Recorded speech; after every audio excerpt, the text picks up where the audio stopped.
Alright, 10 games that almost or entirely killed their respective game franchises. There's some stinkers in this one. You have been warned.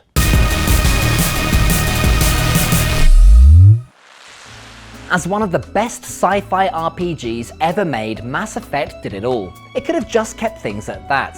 But no, the fat cats wanted more. In came Andromeda, a soulless, vacuous, generic sci-fi romp with the Mass Effect branding slapped on. It didn't have that special touch, or that magic. It didn't have Commander Shepard. They didn't take out this huge part of the game's identity and put something else in. They just left a huge, gaping hole. It was missing what made it Mass Effect.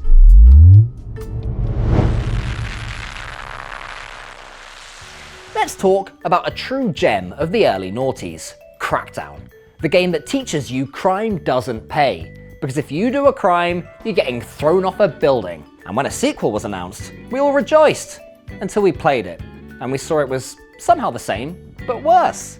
Like, take all of the good bits from one game, put them over there, add some extra stuff like chores and collectibles that slow the game down, bundle them all up, and you get Crackdown 2, a really awful Christmas present. It killed any chance of this gem turning into a franchise. But a decade later, they tried again. Didn't work then either.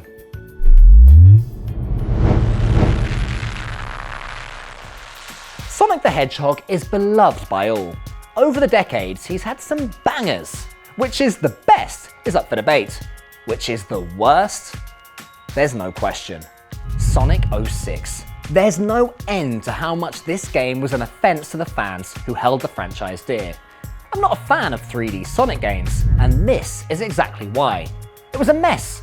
On top of that, the story was confusing and boring, and Sonic's love affair with a human princess was just weird.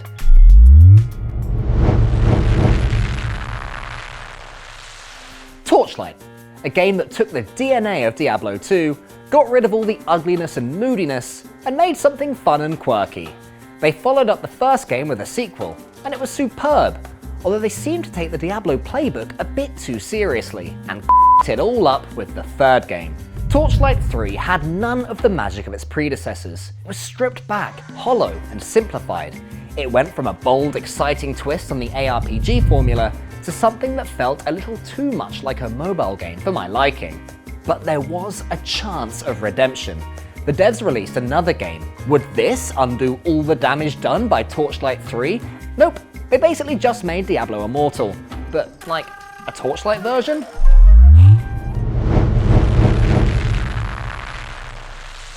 It's the late 90s, dude, cowabunga. Gamers are being treated to a golden age of video game mascots. Mario, Sonic, Crash. While these characters all went on to support big franchises, one great name of the era would die out. Banjo-Kazooie. He rocked. His follow-up, Banjo-Tooie, rocked even harder. Am I prepared to make that bold statement? Yes, I think I am. But then came a drought. A few Game Boy games sporting the name, but little else. Until 2008, when the beloved franchise would return to form. And what were the fans of this quirky, endearing franchise treated to? Even more irreverent platforming fun from one of the greatest games of the past era? Nope, they got a racing game, but not a fun one like Crash or Mario. It was about building cars, literal upkeep. Why be Lewis Hamilton when you can be his mechanic? As I'm sure you can guess, nobody wanted this, nobody liked this, and nobody wanted to see a follow-up. R.I.P. Mr. Banjo.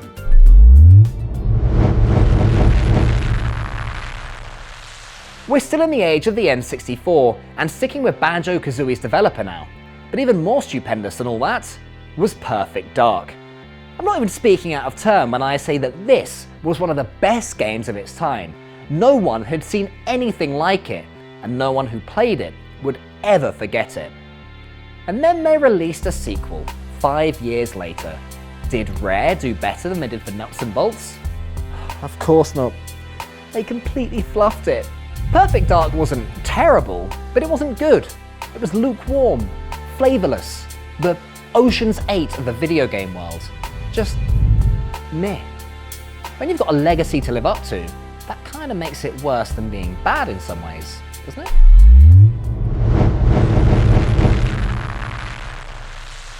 Let's talk about SimCity, a series that was on top of the world for about 15 years or so. The OG, superb. SimCity 2000, superber. 3000, superbest. SimCity 4, literally better than all the others combined. Wow, we're good at this. But then the momentum slowed down. Over the next decade, they started to get a little bit weird. They focused on the Nintendo DS and the Wii. They threw away all the mundane urban planning, i.e. the game, in favour of being fun. And that was a mistake. People who play city building games absolutely hate having fun. But then, 10 years after the release of SimCity 4, the developers decided to return to the good old ways. Traffic, roundabouts, zoning permits, the juicy stuff. Bet players had fun with that, huh? Well, no, they didn't.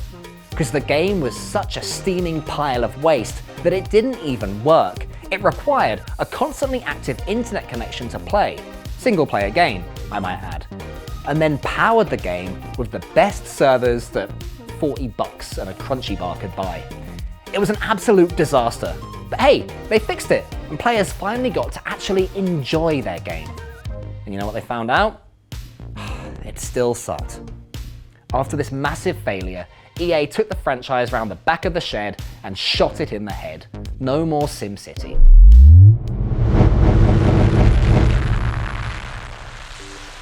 Coming in at our first podium spot, we have Dead Space 3, a lesson that greed does not pay.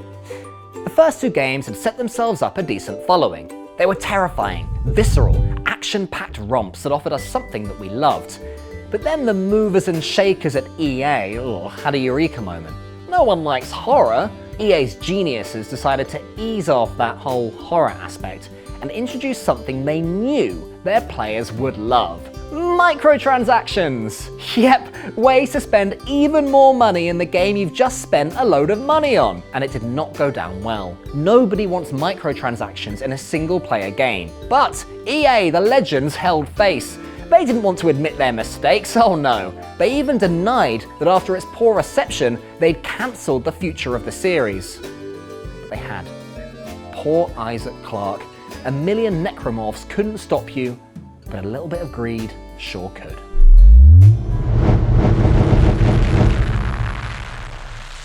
At number 2, a game that still genuinely pains me, Tony Hawk's Pro Skater 5. The game that was built on digital royalty. Pro Skater 2 is probably up there in the 10 best games ever made, and you can try and debate me on that because you will not win. The series was beloved, adored, and held to the highest of standards, which made the 2015 entry sting all the more. I've said earlier that being mediocre is worse than being bad. Turns out I was lying, because I'd have taken a mediocre skating game over this. The game was abysmal, the level design sucked, the graphics sucked, the tricks sucked, the gameplay, the ambience, the controls, everything was just god-awful. I don't say this lightly, but I do say it in earnest. I probably could have made a better game than this. And I'm terrible. Like, I wouldn't even know how to make a game. But I've got a feeling that whatever pile of nonsensical, unplayable garbage I ended up with would have been better than this. And this, unfortunately, was where the Tony Hawk franchise ended. After years at the top of the world, it was over. It died alone and embarrassed, like Elvis, on the toilet.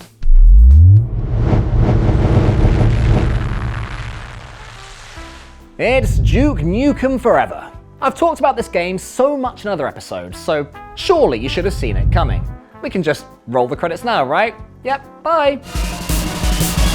Okay, fine. I'll do the whole spiel. So, Duke Nukem, the foul-mouthed, gut-punching, gun-toting poster child of the Second Amendment. Pew! In the FPS craze of the mid-90s, one game reigned supreme. And it wasn't this. It was Doom. But in a close 4th or 5th place was Duke Nukem 3D. And it was a damn good title. Hot off its success, its developers 3D Realms were quick to announce a follow-up, the game that would take things to the next level, Duke Nukem Forever. it would be in players' hands the following year. How exciting! Now I'm just gonna speed up the whole timeline because this was a whole thing. The game took 15 years, had too many different release dates to count, everyone thought it was cancelled, but unfortunately, it just refused to die.